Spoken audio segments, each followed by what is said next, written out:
बिस्मिल्लाहिर्रहमानिर्रहीम, अस्सलाम वालेकुम, welcome back to my channel. और आज की वीडियो में हम डिस्कस करेंगे कि हम कॉन्स्टिपेशन मीन्स कब्ज़ से कैसे छुटकारा पा सकते हैं। कॉन्स्टिपेशन एक ऐसा इशू है जो कि हर दूसरा बंदा इससे सफ़र कर रहा है। तो फर्स्ट ऑफ ऑल तो हम जानते हैं कि कॉन्स्टिपेशन है क्या। कॉन्स्टिपेशन इज़ बेसिकली क्या कहते हैं कि जो फ्रिक्वेंसी है स्टूल की वो कम हो जाना या difficulty in passing a stool is constipation.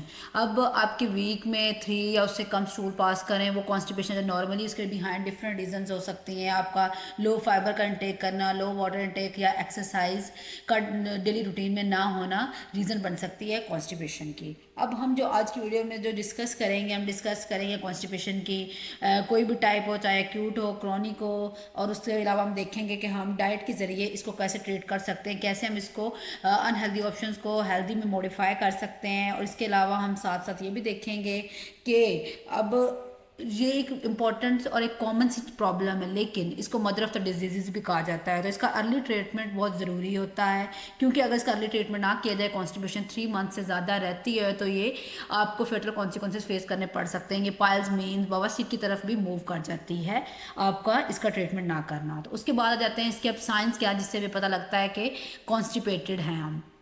इसमें एब्डोमिनल पेन रहना बहुत ज़्यादा, स्टूल को पास करने में आपको डिफ़िकल्टी रहना, और इसके अलावा भूख का कम लगना, स्टूल की फ्रिक्वेंसी का कम होना, ब्लोटिंग गैस वगैरह हर टाइम फील करना, ये सारे प्रॉब्लम्स, ये सारे साइंस आपको इंडिकेट करते हैं कि आप कॉन्स्टिपेटेड हैं। उसके पीछे आपको कॉन्स्टिपेशन है, उसके पीछे अब रीज़न खवा कोई भी हो, डाइट हो आपकी, आपका लाइफस्टाइल हो या आपकी इनएक्टिविटी हो। उसके बाद अब इसके बिहाइंड रीजंस क्या हैं।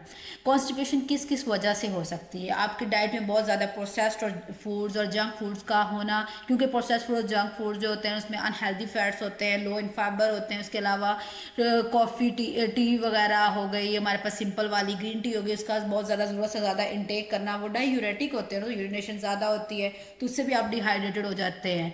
उसके अलावा ओवरऑल डिहाइड्रेशन आपकी होना, आपका पानी का इंटेक बहुत ज़्यादा कम करना, और आपके जो डाइटरी पैटर्न्स हैं उनका ठीक ना होना। मतलब आप डाइट तो सब कुछ ले रहे हैं, सारे फूड ग्रुप्स को फॉलो कर रहे हैं, फाइबर भी ले रहे हैं, लेकिन आपका प्रॉपर बैलेंस नहीं है, अनबैलेंस डाइट का इंटेक, और उसके साथ साथ फिजिकली इनएक्टिव होना भी कॉन्स्टिपेशन की रीज़न बन सकता है। तो इन सारे रीजंस को आज हम वन बाय वन डिस्कस करेंगे कि इन ऑप्शंस को हम हेल्दी के साथ कैसे रिप्लेस कर सकते हैं। तो हम अभी यही फर्दर डिस्कस करते हैं कि हम कॉन्स्टिपेशन से छुटकारा कैसे पा सकते हैं, कौन कौन से हमें डाइट में चेंजेस करने की ज़रूरत है, अपनी रूटीन में चेंजेस करने की ज़रूरत है। उसमें फर्स्ट ऑफ ऑल तो आ जाता है हाई फाइबर डाइट।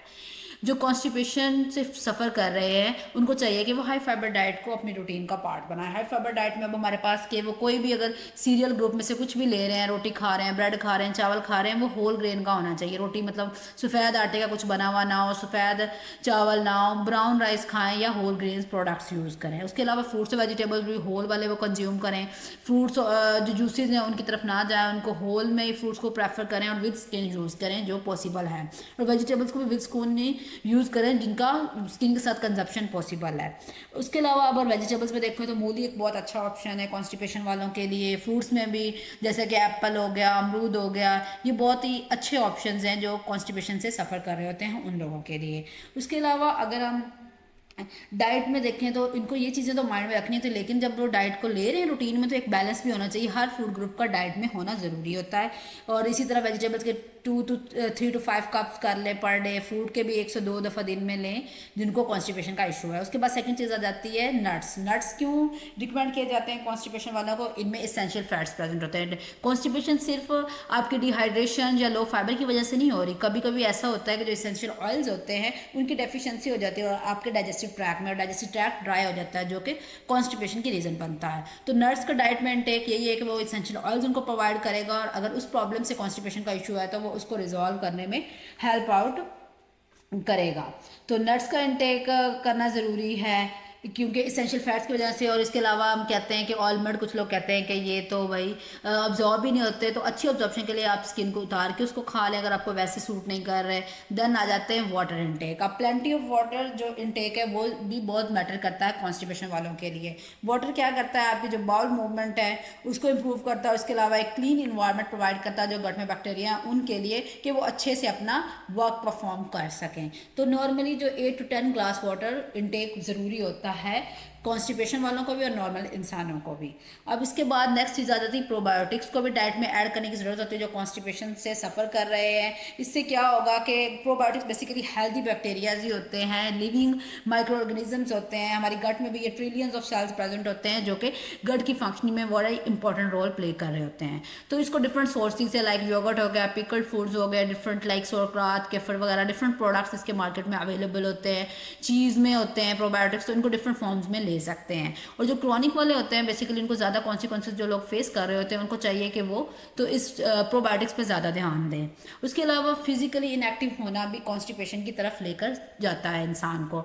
जो लोग होते हैं ऑफिस वर्क कर रहे होते हैं पूरा पूरा दिन रात को भी, या उनके पूरे डे में कोई फिजिकल एक्टिविटी है ही नहीं, कोई फिजिकल मूवमेंट होती ही नहीं है, जस्ट एक जगह पर बैठ के बस वो अपना काम कर रहे होते हैं, तो उन लोगों में इशू बहुत ज़्यादा आता है कॉन्स्टिपेशन वाला। तो फिजिकली एक्टिव होना भी बहुत ज़रूरी होता है। Daily 30 to 40 minute at least walk ही कर ले। अगर आप कोई और हाई इंटेंसिटी एक्सरसाइज नहीं कर सकते तो इट्स ओके, जस्ट वॉक भी बहुत मैटर करती है। कुछ ना करने से बेहतर है कुछ कर लिया जाए, चाहे आप घर में ही, आपके पास कोई प्रॉपर प्लेस नहीं है वॉक के लिए भी, तो आप घर में एक रूम से दूसरे रूम तक जस्ट मूव करते रहें, कुछ तो होगा ना।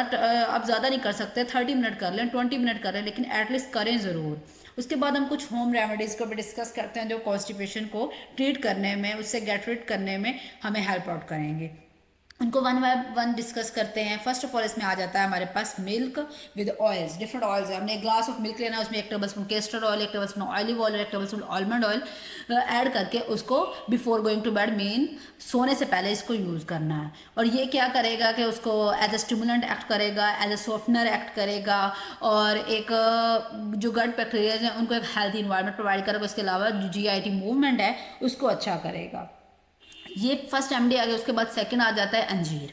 अब अंजीर को कैसे करना है कि इसको ओवरनाइट आप वाटर में सॉक करके रख दें और सुबह अर्ली मॉर्निंग ना इसको यूज़ कर लें, या तो सिर्फ अंजीर को यूज़ कर लें। अगर आप पानी पीना चाहते हैं आप पी सकते हैं इजीली, तो उसको पानी को भी पी लें। उसके बाद कॉफ़ी आ जाती है। अब कॉफ़ी में कैफीन होता है जो कि स्टिमुलेंट के तौर पर एक्ट करता है, तो कॉफ़ी का इंटेक भी हेल्प आउट करता है कॉन्स्टिपेशन से रिलीफ में। लेकिन जब आपने कॉफ़ी का अगर इंटेक करना है तो जितने कप्स आप कॉफ़ी पियेंगे उतने कप्स आप वाटर का जो है एडिशन अपनी डाइट में और करेंगे। मतलब आप नॉर्मली अगर 8 ग्लास ले रहे हैं और आप 2 कप कॉफ़ी पी रहे हैं तो फिर आपको 8 की बजाय 10 ग्लास पानी पीना है, क्योंकि कॉफ़ी भी एक डायूरेटिक है। तो ये आप जितना पानी पियेंगे उतना लॉस भी तो होगा यूरिनेशन, तो उसको कंपनसेट करने के लिए आपको अपनी फिर रूटीन में पानी का इंटेक जो है उसको इंक्रीज़ करना पड़ेगा। उसके बाद हमारे पास डिफरेंट लैक्सेटिव्स भी मार्केट में अवेलेबल होते हैं, वो भी एक इंपॉर्टेंट रोल प्ले करते हैं कॉन्स्टिपेशन से लीव करने में। So thank you for watching my video. Don't forget to comment, share, like and subscribe. अल्लाह हाफिज़।